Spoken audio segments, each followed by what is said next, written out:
Namo tassa bhagavato arahato samma sambuddhassa. Namo tassa bhagavato arahato samma sambuddhassa. Namo tassa bhagavato arahato samma sambuddhassa.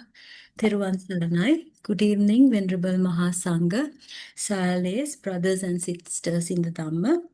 Today we are going to talk further on the Atītārammaṇa Tika.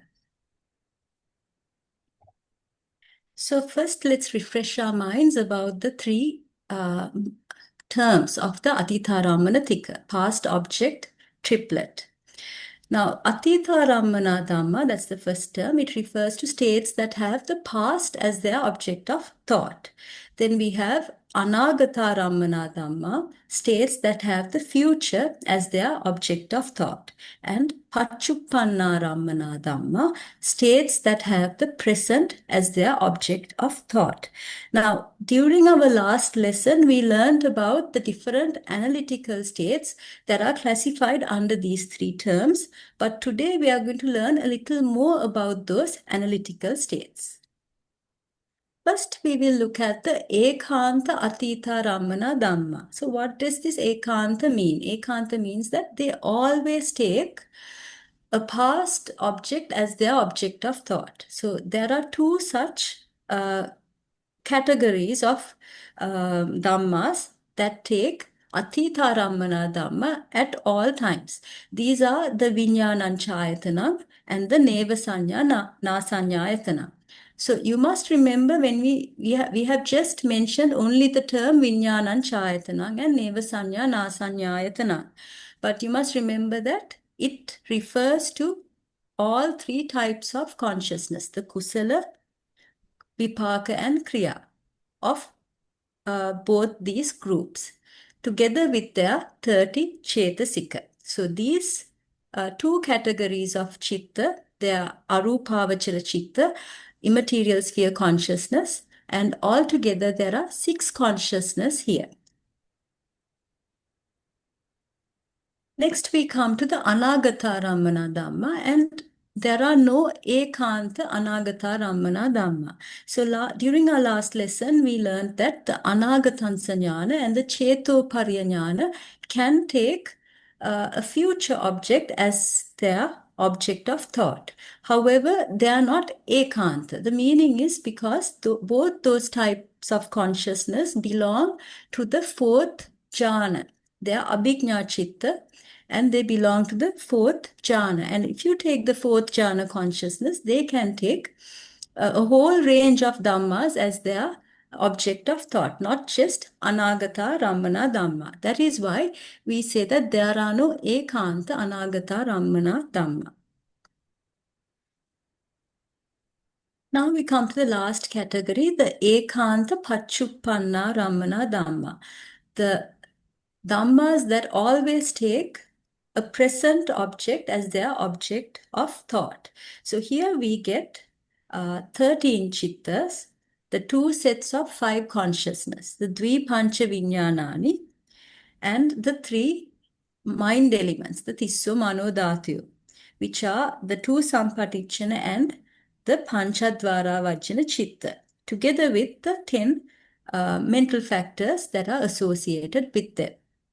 Now let's look at an Aido process. Now here, this is one of the Panchadvarika Chitta Viti, one of the 5 door cognitive processes. So we start with the Bhavanga, and then it goes into Bhavanga Chalana, vibrational Bhavanga, and then you get the rest Bhavanga, the Bhavanga Upacheda.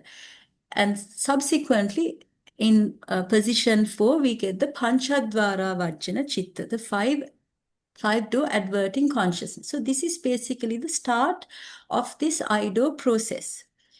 And this chitta is one chitta that belongs to the mano dhātu, and it always takes a present object as its object of thought. So what is this Panchadvara Vajjana Chitta? If you just think, let's say a visible form comes in contact to the eye, and at that moment, the consciousness is in bhavanga, state of bhavanga. So it's kind of like a sleeping state. So then what happens is, the minute the visible form comes into contact with the eye, then the bhavanga gets disturbed.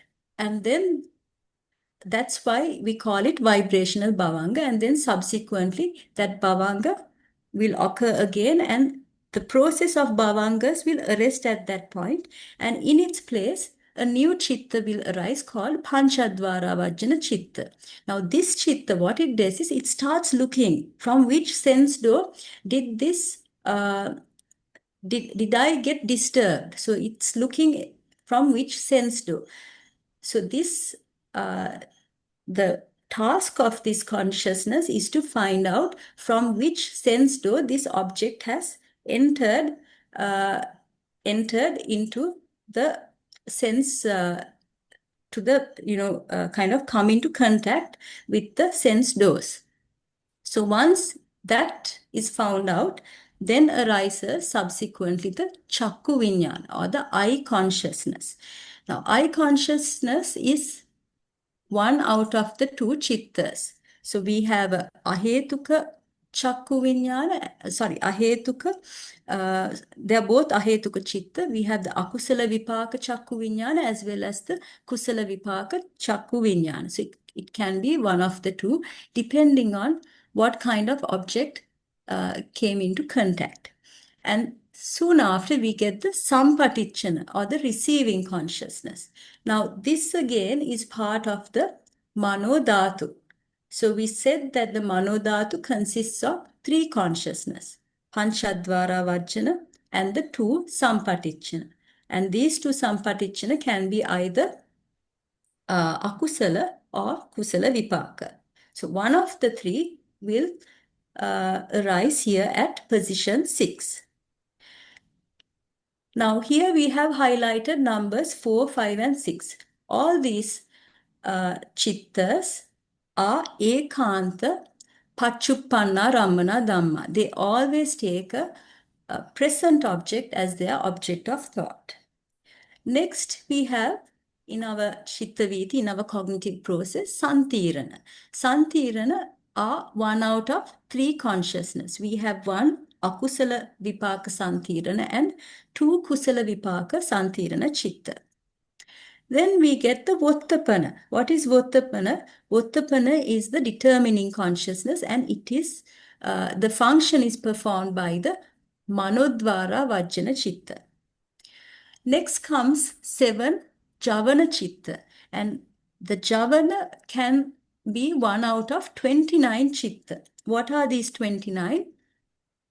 It could be one of the 8 mahavipaka or 12 akusala, 8 mahakriya, or the ahetuka chitta, which is called hasitupada. It's a kriya chitta. So one of these 29 will come and act as a javana chitta. And after these 7, we get the Atītārammaṇa. There are 2 Atītārammaṇa chittas, 2 registration chittas. And here we can get 1 out of 11 chittas. And what are these 11? 8 mahavipaka chitta and the 3 santirana. So this is basically what occurs when a visible form comes into contact with the eye-door, and we get a complete eye-door process. So what we spoke about was about a 5-door process, and we spoke in relation to the eye-door cognitive process. Now let's talk about the mind-door process. Now, whenever a cognitive process arises in one of the sense doors, we actually have 2 doors opening up. 2 doors are involved. The physical sense door is involved as well as the mind door. So what is the mind door? Mind door refers to the bhavanga. And when a cognitive process directly arises, emerges from the bhavanga, we call it a mind door process. And these mind door processes always occur when a physical sense door cognitive process occurs. So they occur soon after the Panchadvarika Chitta Viti, the five sense door cognitive process. And it is through that process that we recognize what object came and impinged on the sense door. So if you don't get that mind door process occurring, then we won't be able to identify, we won't be able to recognize anything that we see, hear, taste, smell, or feel. So, and in addition, mind door processes also can occur exclusively through the mind door. That means without the connection with the sense door, it can originate from within itself. So without any external stimulation, it can take an internal object and arise. So these kind of processes are also called mind door processes. But to make that distinction between the two types, they call it a Suddha Manodvara Viti, or a bare mind door process. So when you say mind door processes, they can occur in relation to the sense doors, or it can arise independently of the sense doors. And those are what we call Suddha Manodvara Viti. Now let's talk further about the mind door process, or the Manodvara Viti. So Manodvara Viti, again, we can broadly classify them as Paritta Viti, or limited or sense sphere cognitive processes, or as Appana Javana Manodvara Viti, the process of absorption javanas in the mind door. Then again, these Appana Javana Manodvara Viti are further subdivided into two categories, that's Mahāgata, sublime, and Lokuttara, supramundane. And what is referred to Mahāgata are basically the Rupavachara, the fine material, and the Arupavachara, immaterial jhanas. And the Lokuttara, it's obvious, it's the Lokuttara Chitta Viti. So Mahāgata again divides into two as Rupavachara and Arupavachara. Now we'll talk about the Paritta Chitta Viti, the limited or sense sphere mind door process. Now this is again twofold. How is it twofold? It can occur consequent to a five-door process. That means after the Panchadvara Chitta Viti occurs, consequent to that or soon after it, this mind door process can occur. So that is given here as number one, consequent to a five-door process. And it can also occur independently, as an independent process, Visum Siddha. So here it doesn't depend on the five sense doors. And how do they describe this consequent to a five sense door process is with this example. So if you have a gong and you strike it once with a baton, you're going to hear a sound. And that sound is going to go on ringing continuously. There's going to be a stream of reverberations going on for a while. So likewise, when a certain object impinges on a sense door, you get the initial impact, that is the five-door process.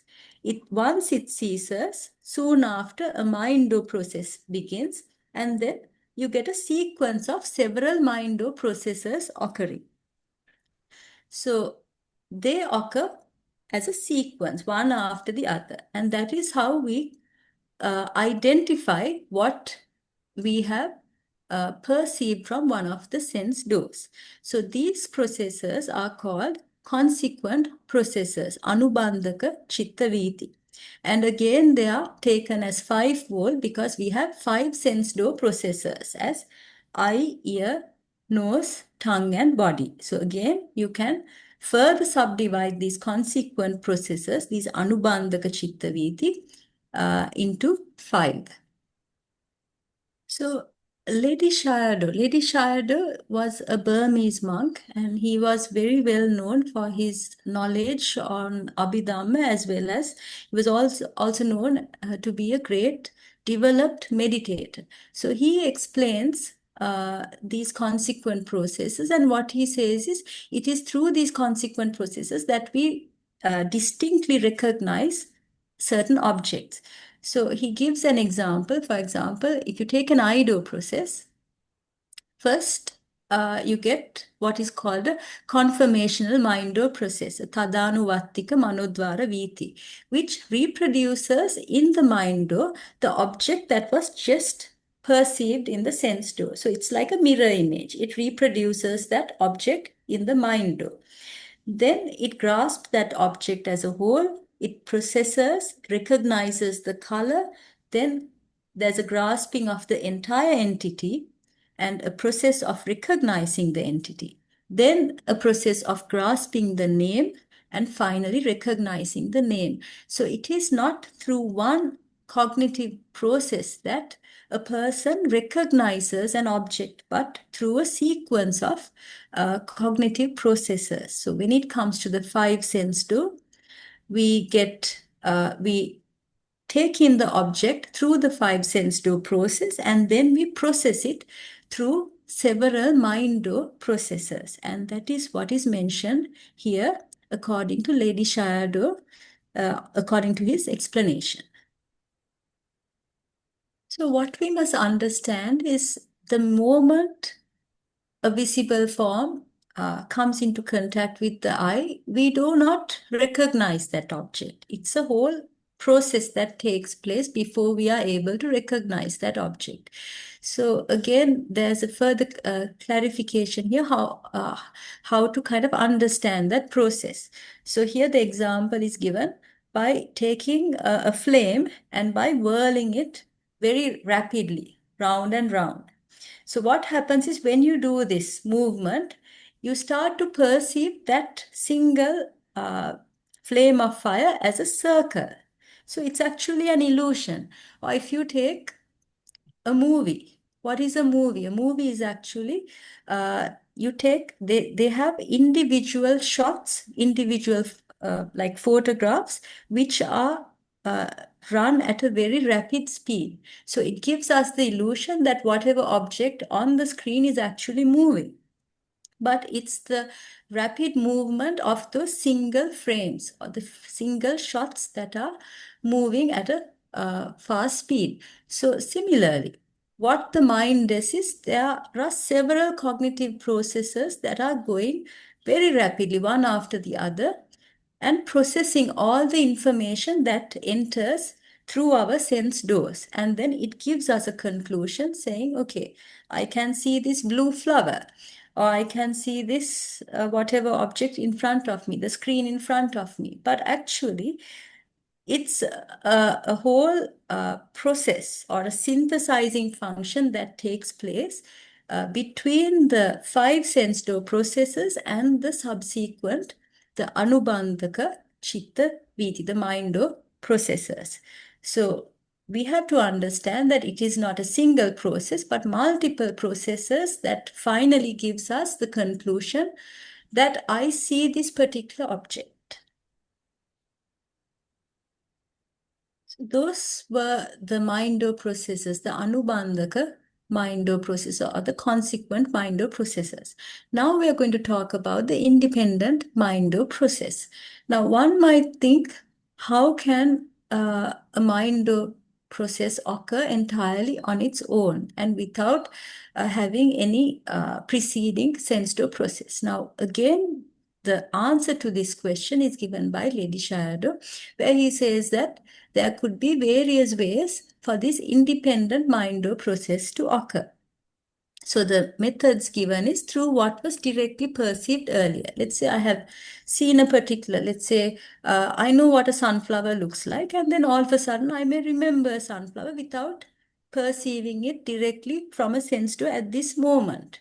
So remembering something that you have seen, heard, or anything that you have experienced before from the five sense doors can enter the mind door as a new mind door process, or by inference from what was directly perceived. So you may perceive something directly from a sense door, and then you may start thinking about it, analyzing it. So from that inference, you may be able to start a new cognitive process based on that inference.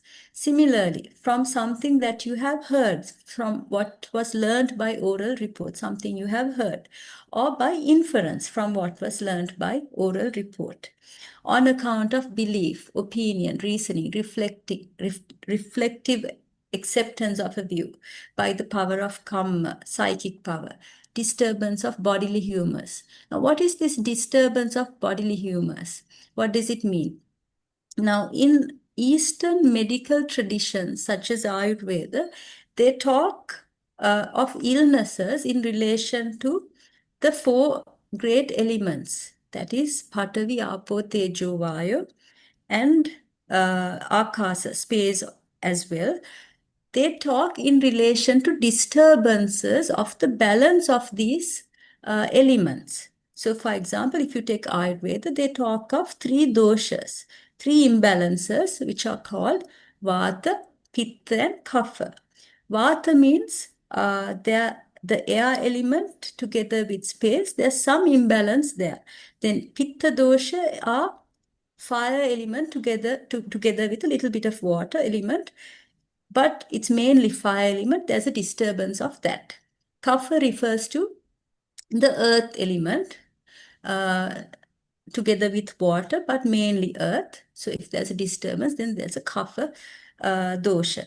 So now similarly here, if there is a disturbance of these bodily humors, these vata, pitta, or kapha, you can have mind door processes arising. So the simplest example is, now just think of yourself, what happens after you eat a very heavy meal? Say you eat a huge load of carbohydrates. What happens? You become very drowsy because the earth element is predominant then. So that drowsiness, the tina middha arises and you become very sleepy. So that is one example of the disturbance of bodily humors giving rise to independent mind or processes. Then again, influence of deities, comprehension, realization. So all of these can give rise to an independent mind or process. And what's interesting here is, if one has very clearly experienced an object, even once, then even after 100 years or 1,000 years or even a future life, that sense object may come to the mind and cause an independent mind process. So if something has been very clearly experienced, it can just arise as a mind process. So now let's look at the mind process, the limited, the paritta mind process. So here again, there are two types depending on whether the object was clear or not. So if it's a clear object, the difference is you will be seeing Atītārammaṇa or registration consciousness occurring soon after the 7 jhavanas. If the object was unclear, if it was obscure, then there won't be Atītārammaṇa occurring. So again, here, as the jhavana, you can get 1 out of the 29 chittas that we mentioned before. And the registration, it's 1 out of the 11, that is the 8 Mahavipaka and the 3 Santirana. So now we come to the commentary chapter, Atthakatha Khandam, description of the Atītārammaṇa Tika, and we'll describe this in a tabulated form. Okay, so here first they talk about Kāmāvachara Kusalassa Vipākato Dasa Chittuppada, the 10 sense sphere wholesome resultant risings of consciousness. What are these 10? The 8 Maha Kusala Vipaka and the 2 Kusala Vipaka Santirana. So what are these 2 Kusala Vipaka Santirana? We have one which is Upekka Sahagata, one accompanied by equanimity, and one accompanied by joy, Somanasa Sahagata. These 10 chitta. And then we have the Akusala Vipaka Santirana, and also the Hasituppada, the smile-producing consciousness. These consciousness can take either an Atīta, a past object, an Anāgata, a future object, or a Paccuppanna, present object. So these consciousness are able to take any of these three types of objects. So here we will first talk about the 8 Mahavipaka Chitta, the Kamavachara, Kusala, Vipaka Chitta. Now these, when they take a kamma, a past kamma, or a kamma nimitta as its object at the time of taking conception. So what does this mean? So if we go back to before the patisandhi, go back to the end of life of a particular individual, you get the maranasana chittavidhi, the cognitive process that occurs at the time of death. And at that time, if this person recalls a past good karma, that is called karma here, or he recalls the object of that karma, the karma nimitta. For example, if this person has offered a robe to a monk, he may remember that act of offering the robe, that is the karma. Or he may just recall the robe, only the robe, that is the karma nimitta, the symbol of that karma. Then subsequently, the next life, the patisandhi chitta will take whatever that object, either the karma or karma nimitta, and the patisandhi chitta will arise. Now this patisandhi chitta will be one out of these 8 Maha Kusala Vipaka Chittas. And then it is the same when it comes to the Bhavanga Chitta and the Chuti Chitta for that particular life, that particular bhava. So that is about karma and karma nimitta. But if you take the gati nimitta will take a present object when it comes to, now let's say during the end of life, somebody sees the gati nimitta. Gati nimitta is something related to the next existence, the next life. So they may see the inner aspect of a womb, if it's going to be a birth in a human a human birth, then they may see the inside of a womb, or they may see, if it's going to be a deva realm, they may see flowers or heavenly mansions or whatever related to that particular existence. That is a gati nimitta. So when it comes to the gati nimitta, at the time of patisandhi and the immediate subsequent bhavanga duration, it will be a present object because it's going to be that new existence. So, so that is about the karma nimitta and gati nimitta when it comes to the 8 Maha Vipaka.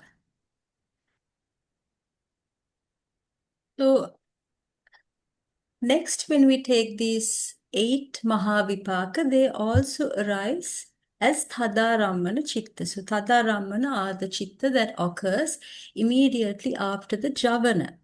So here, when you talk about the object, they can take a past, future or present object. Whereas in the previous ones, we specifically mentioned the karma and the karma nimitta was in relation to a past object and the gati nimitta in relation to a present object. But here when it comes to Atītārammaṇa, they can take past, future or present objects. And next we talk about the Kusala Vipaka Ahetuka Upekkhā Sahagata Santirana Chitta. Now this Chitta has 2 functions. It can either occur as a Santirana Chitta. And what is a Santirana Chitta? It is the Chitta that occurs after the Sampatichana Chitta in the Panchadvarika Chitta Viti. Or it can occur as a Atītārammaṇa Chitta. So the Atītārammaṇa Chitta can occur either in the Panchadvarika Chitta Viti or a Paritta Manodvarika Chitta Viti. So this particular consciousness has 2 functions. And also it has another function, that is three more functions, that is patisandhi, bhavanga, and chuti. And this is the instance where you get the ahetuka sugati patisandhi. So it is a birth in a good realm, but it's ahetuka. So these are the kind of births that we classify: human births, people who are blind, born blind, or born deaf, or born with some sort of mental disability. Those kind of births are brought, or they come about with this consciousness as the patisandhi chitta. So it is not only the patisandhi function, they also perform the bhavanga as well as the chuti functions. So this table summarizes what we mentioned before. So the 8 Mahakusala Vipaka, they take a past object when it comes to the kamma or the kamma nimitta at the time of patisandhi, bhavanga, and chuti. It takes a present object when the object is a gati nimitta at the time of patisandhi and the immediate bhavanga. It takes a present object when occurring in a panchadvarika chitta vidhi as Atītārammaṇa. And when it comes to manodvarika chitta vidhi, they occur as Atītārammaṇa, and they may take past, present, or future objects. And here we have summarized the ahetuka kusala vipaka upekha sahagata santirana. Now this occurs to those who take rebirth in human realms, but with some sort of defect, like they may be blind, deaf, or mentally subnormal. And here we are referring to the patisandhi, bhavanga, and chuti. So if it's a kamma or a kamma nimitta, that means it's a past object, and it can occur during patisandhi, bhavanga, and chuti instances. When it comes to gati nimitta, it will be a present object at the time of patisandhi and the immediate subsequent bhavanga chittas. It will take a present object in a panchadvarika chitta vidhi. Now remember, when it comes to this sense door, the panchadvarika chitta vidhis, the 5 sense door cognitive processes, they are always a present object, because you can't see an object that is no longer existing. It has to exist in this present moment in order to see that object. Similarly, to hear, to smell, to taste, to feel, all these have to be present objects. So all panchadvarika chitta vidhi will be taking present objects. So this upekha sahagata santirana chitta can occur in this panchadvarika chitta vidhi in 2 points: as a santirana chitta, that is after the sampatichana, or as a Atītārammaṇa, that is after the javana chitta. In a manodvarika mind-door process, it can occur as Atītārammaṇa, taking past, present, or future objects. Now we come to the somanassa sahagata santirana. Now again, this chitta is similar to the upekha sahagata santirana, but the difference is this does not arise as a patisandhi, bhavanga, or chuti. It doesn't have the function of patisandhi, bhavanga, or chuti. Instead, it only has 2 functions. It has the santirana function, that is investigation, investigating, and registration, Atītārammaṇa. And it occurs at the 5 sense doors. So again, santirana occurs after sampatichana, and Atītārammaṇa occurs after javana. And here, when it comes to the 5 sense door process, it's a present object. And when it occurs in a mind door process as Atītārammaṇa, it can take past, present, or future objects. This table summarizes what we just mentioned. So the somanassa sahagata santirana will take a present object when it occurs as Santirana and Atītārammaṇa in the Panchadvarika, the five sense door cognitive processes. It will take past, present, or future objects when it occurs in the Manodvarika Chitta Viti as a Atītārammaṇa. So next we will look at the Akusala Vipaka Upekha Sahagata Santirana. Now this is similar to the Upekha Sahagata Kusala Vipaka Santirana Chitta in terms of the sense objects. Now, if you take the time of rebirth, so now who gets this kind of consciousness? It is the individuals who are reborn in woeful realms. So what are woeful realms? The hell realm, the realm of ghosts, then the animals and the asuras. So these four different types of woeful realms are or the individuals who are born in these realms are the ones who are born with the upekka sahagata santirna, the akusala vipaka upekka sahagata santirna as the patisandhi chitta. So again, similar to the previous explanations, when it's a kamma or a kamma nimitta, it takes a past object and they occur at the time of patisandhi, bhavanga and chuti. If it's a gati nimitta, at the time of patisandhi and the immediate subsequent bhavanga, it will be a present object. Now, these chitta can also occur in the five sense door processes. So that means not only for these individuals who are reborn in woeful realms, but everyone who has the five sense doors, they can have these consciousness arising as a santirana or a Atītārammaṇa. And then it will be taking a present object. If it occurs as Atītārammaṇa in a manodvarika chitta viti, it will then take past, present, and future. So remember the part that I have, the part that is in the blue box, the patisandhi bhavanga chuti, those chittas are in relation to the individuals who are reborn in woeful realms. So when it comes to us humans, our patisandhi bhavanga and chuti are not, will not be this chitta, right? Because we are born in a good realm, a human realm. Anything above human realms are considered, human realm and anything above are called sugati, or they are good places to be reborn in. But the section that I have given below in the light colored box, that is applicable to us, the humans, and any other individual who have these sense organs, who can take in objects through the sense doors, right? So you have to remember that distinction. Now we will look at the last consciousness in this group, that is the hasituppada chitta, the rootless functional mind consciousness element accompanied by joy, or the smile-producing chitta.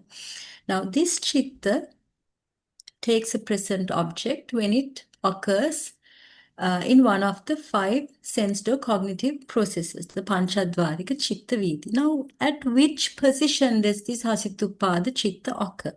It is a Kriya Chitta, and it actually occurs as a Javana Chitta in the cognitive process.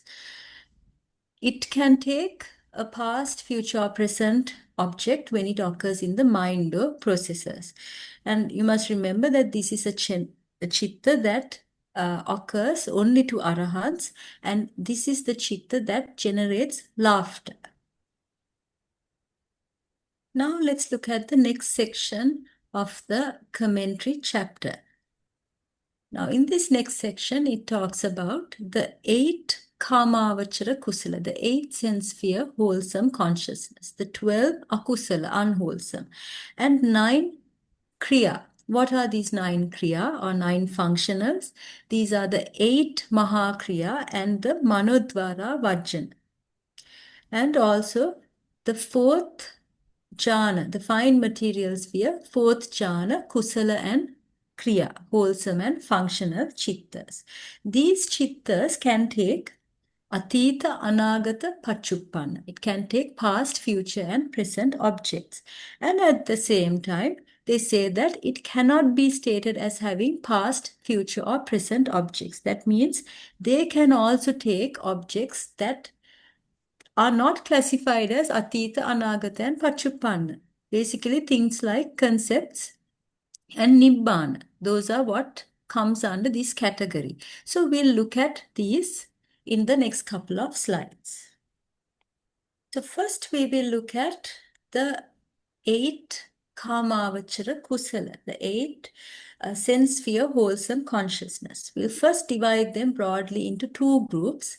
The 4 Kusala Chitta that are associated with knowledge, the Jnana Sampayutta Kusala, and the 4 Jnana Vipayutta Kusala, the 4 wholesome consciousness that are dissociated from knowledge. First, we'll take the ones that are Jnana Sampayutta, associated with knowledge. Now, these occur to probationers and average persons. Probationers refer to sacca people. Sacca people. So, we know that there are 8 different types of individuals. We have, when it comes to the people who are enlightened. So the first 7 are called sacca, and the last person is called asacca. So the sacca individuals are the Sotapatti Magga Phala, Sakadagami Magga Phala, Anagami Magga Phala, and Arahanta Magga. Those 7 are called sacca individuals because they are still training on the path. They haven't become fully enlightened individuals. So the last person, the 8th person, is called asacca. So he is the person who is fully enlightened. They are not in training. That's why you put the prefix a in front of sacca. So that is the Arahanta Phala individual, the one who has attained fruition, Arahanta fruition. So these are, the first 7 individuals are the probationers or the Sacca Puggala. And the Puthujjana, average persons, are the ones who have not experienced Nibbana at all. So this particular consciousness, these Jnana Sampayutta Kusala Chitta occurs to probationers and average persons. So let's see when it occurs. So they can take past, future or present objects when they are contemplating different types of past, present, future things such as elements, aggregates, bases, sense organs. They can also take an undefinable object, which we have termed here as Navattabbarammana, when contemplating concepts or Nibbana. Then we go on to the 4 Jnana Vipayutta Chitta. Now here, the difference is basically the fact that they don't take lokuttara, supramundane dhammas as their sense object. So Magga Phala Nibbana cannot be taken as sense objects because there is no wisdom in this consciousness. And again, they occur to probationers and average persons, Sacca and Puthujjana individuals. So similar to the previous one, past, future, present objects, when they are contemplating different past, present, future things such as aggregates, elements, sense organs, so on. And here, now this is the difference. The Navattabbarammana is only in relation to concepts because Nibbana is a lokuttara dhamma and these consciousness cannot contemplate lokuttara dhamma. Now we will come to the 12 akusala chitta, and among them we will first look at the 8 lobha mula chitta, the 8 consciousness associated with greed. So here again we will divide them into 2 broad categories, Ditti Sampayutta and Ditti Vipayutta, the 4 consciousness associated with wrong view and the 4 consciousness dissociated from wrong view. Now here The only difference is whether that chitta grasps the sense object with a wrong view or not. That is the only difference. But when it comes to the objects, they are similar. So they can take past, present, or future objects when they are taking objects, past, present, and future, as aggregates, elements, sense organs. And they can take undefinable objects, Navattabbarammana, when it comes to concepts. So they can't take Nibbana. The akusala chitta cannot take Nibbana as its object. So it has to be a concept or a panyati.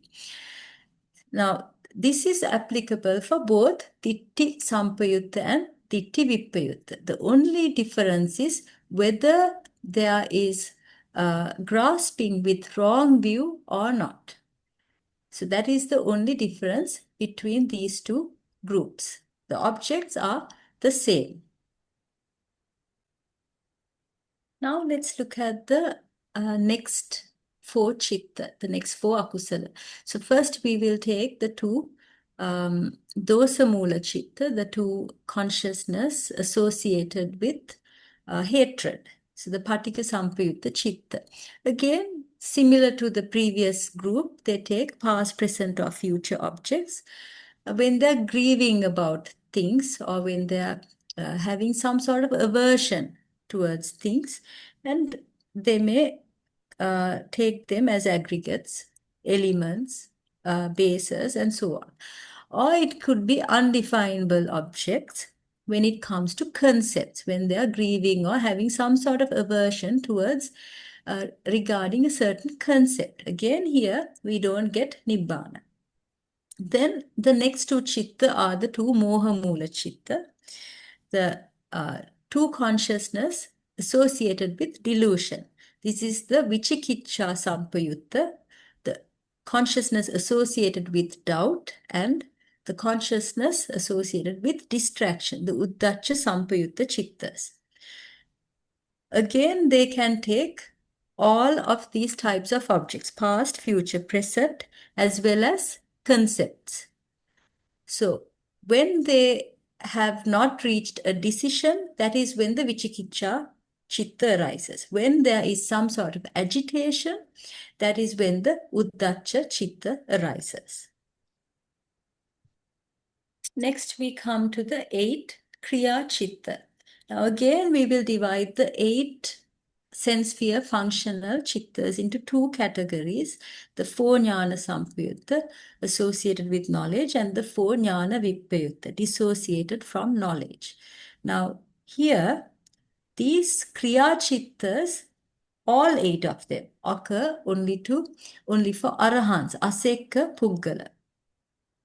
And when it comes to the objects, they can take past, future, or present objects, again similar to what we were discussing before, when they are contemplating on past, present, or future objects such as aggregates, elements, so on. And when it comes to the jnana sampayutta chitta, they can take concepts or nibbana. The undefinable objects would be concepts or nibbana. But the jnana vippayutta chitta, they cannot take lokuttara dhamma, magga, phala, or nibbana as their sense objects. So when it comes to the undefinable objects, they can only contemplate on concepts. They cannot contemplate on nibbana. So next we will talk about the mind-adverting consciousness accompanied by indifference, the upekka sahagata manodvara vajjana chitta. Now this chitta can take a present object when it occurs in a panchadvarika chitta viti as at the point which is given as vottapana. So where do we find vottapana? Vottapana is the position between santirana and javana. So you get the sampatichana, santirana, then we get the vottapana, subsequently we get the javana. So this vottapana position is taken by the manodvara vajjana chitta. Then again, it can take past, future, present objects as well as undefinable objects in Manodvarika Chitta Viti prior to the Javana. So a Manodvarika Chitta Viti basically commences with the Manodvara Vajana Chitta. So you get the Bhavanga, and then subsequent to the Bhavanga, the first consciousness of the mind or process is a Manodvara Vajana Chitta. And then after that, you get the Javanas. So here they can take past, future, present, or undefinable objects. Here, what is meant by undefinable objects are either concepts or Nibbana. So with that, we will conclude today's lesson. There is more to discuss, and we will talk about that next week. So now it's time for a few questions. I think we already have a question in the chat. Let me read it out. Sukhihotu Doctor, I want to ask about kamma, kamma nimitta, and gati nimitta. Kamma belongs to the past and arises through the mind door. Does it mean that we only write down the mind or thought process? Okay, so when we are talking about, now here in particular, we were talking about the kamma, kamma nimitta and the gati nimitta in relation to the patisandhi, bhavanga and chuti. So patisandhi, bhavanga and chuti actually are dwara mukta. They don't belong to a cognitive process. Bhavanga itself is called the mind door.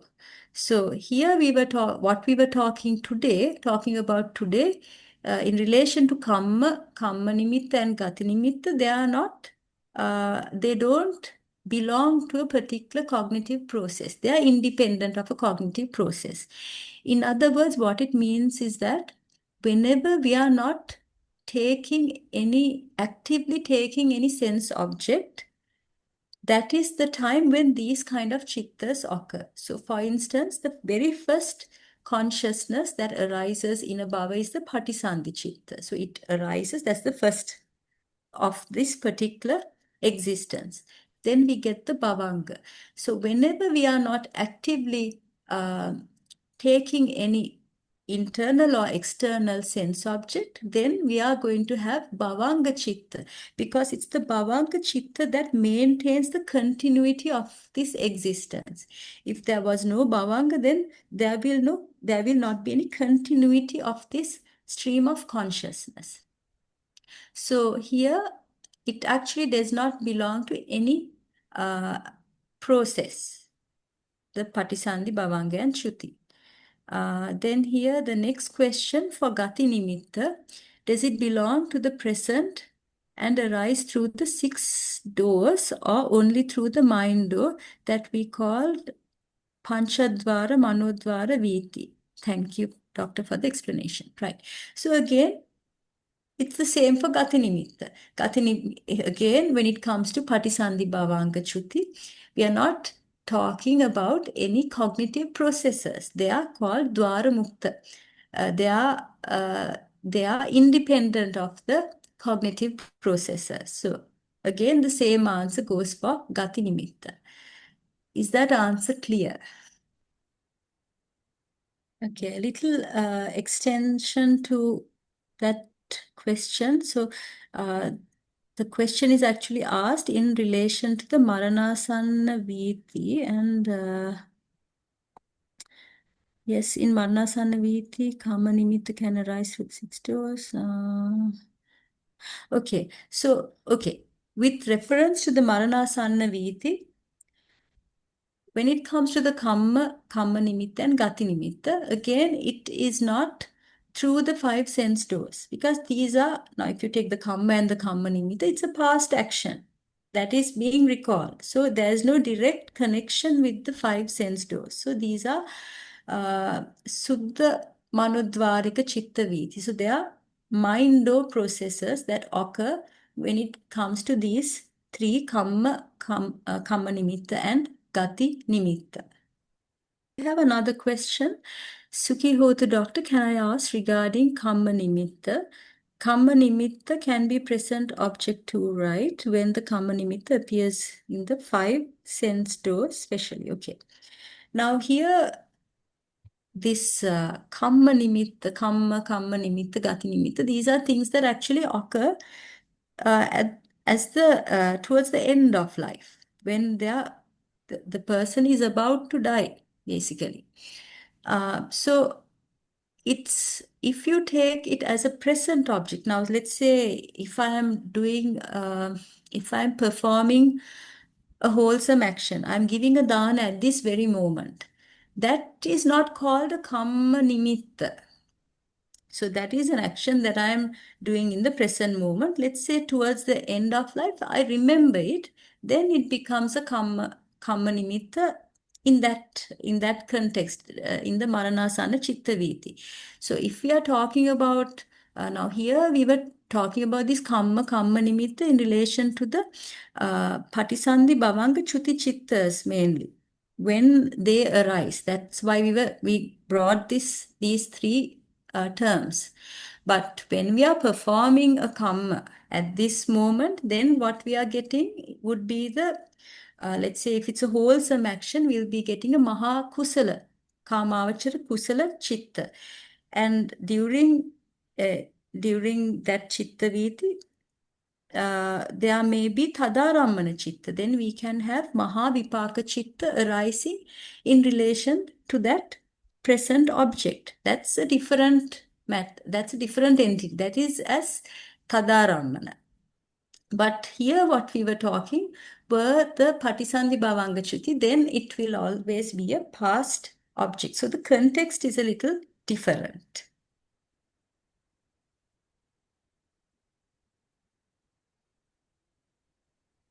We have another question. However, is it possible that the object is still existing during Patisandhi? Now, when we say the object existing, we have to take it in terms of the 17 Chittakkana. Now, let's say I offered a robe 10 years ago and now I'm nearing death. I remember this robe. That becomes the kamma nimitta, and in my next existence, I am born with maybe, let's say, a somanassa sahagata jnana sampayutta kusala vipaka chitta. And that robe is still existing. If you just take in the worldly sense. But here what we mean by existence is 17 mind moments, the 17 chittakkana. Because we are talking in terms of the finer context. So when we say a present object, we take it from the time the matter arises, persists, and passes away.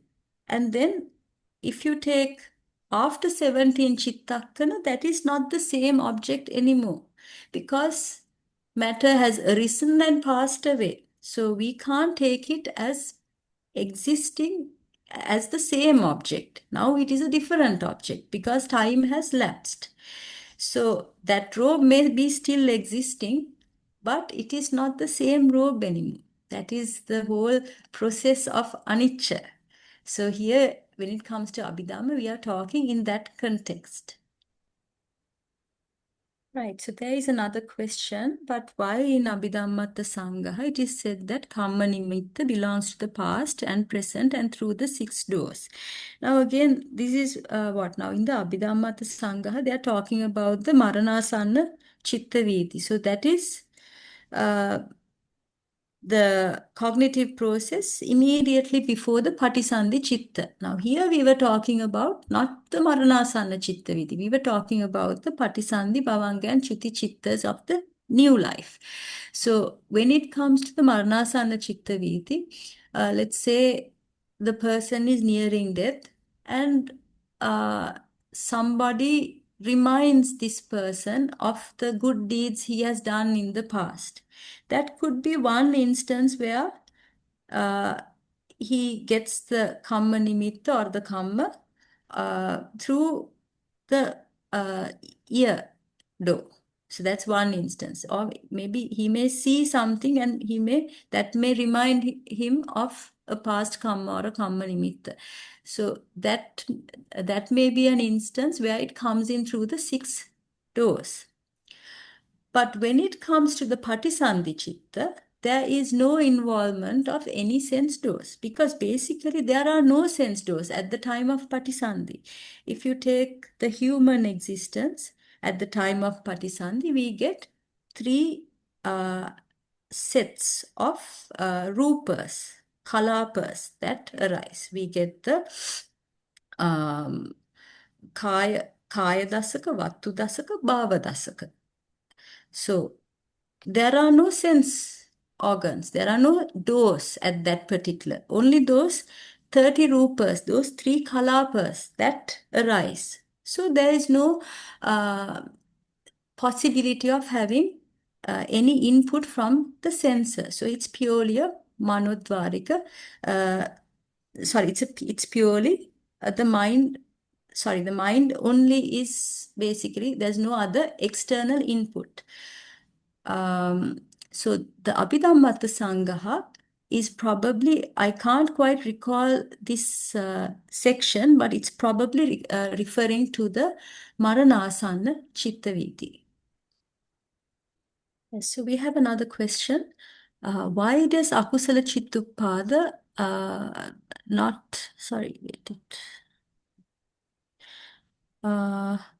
why does Akusala Chittupada unable to take specifically Lokuttara Dhamma, the 9 Lokuttara Dhamma, but they can take Kriya Chitta of an Aseka? Yeah, that's a very good question.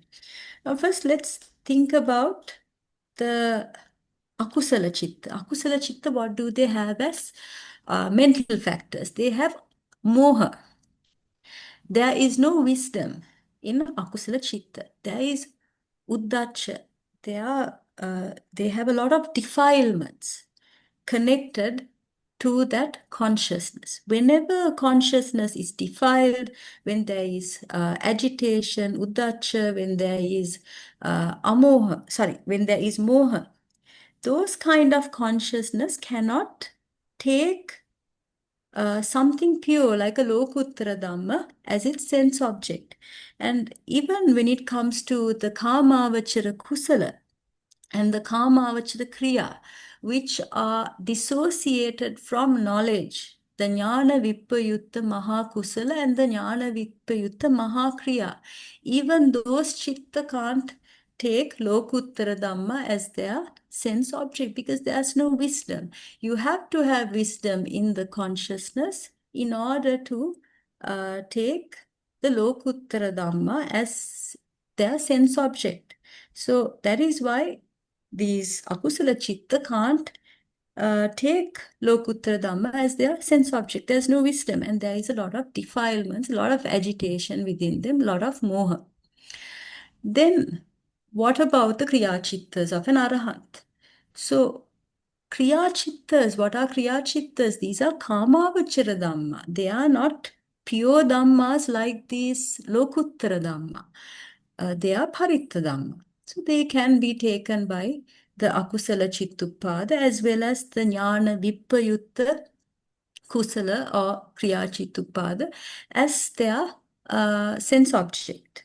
So just because the Kriya Chitta occurs to an Arahant, it doesn't mean that it is a pure, a high or like it is of the highest level, like a Lokuttara Dhamma. It is not Lokuttara. It is still Paritta. It is still a Kāmāvachara Chitta. So we have one more question. In reality, how can someone take Lokiya Kriya Chitta of an Arahant with Akusala mind? Any example? Okay. So it's unlikely that the Akusala will directly take it like, but it would be after, say, for example, if someone is either a Seka Puggala or a Putujjana Puggala and he has developed Abhinya and he has Chetopariya and he is able to see the minds of others, and as that at that particular instance, is able to see the mind of an arahant, and he sees this kriya chitta. And then subsequently, when thinking about it, develops maybe a lobha chitta, or wishing that he also may be able to develop that kind of consciousness. That is an example that I can think of. But directly, without going through that route, I don't think it's possible for an akusala, like a normal paritta chitta viti, to take that kind of consciousness directly. So it probably is through that process, through abhinya, and then subsequent chitta viti, akusala chitta, taking that past chitta as its object. Okay, so this will have to be the last question because I'm already late for my dose of medicine. Then why not take the magga phala of someone who is in, example, phala samapatti state with abhinya, and then crave it. Again, it comes back to the same thing, because here, when it comes to the akusala are consciousness that do not have wisdom. There's no jnana. There's only moha. So if there is moha, there is no jnana. Consciousness without wisdom, they are unable to take lokuttara dhamma as their object. But so that is why we say that the akusala dhamma cannot take lokuttara dhamma. So again,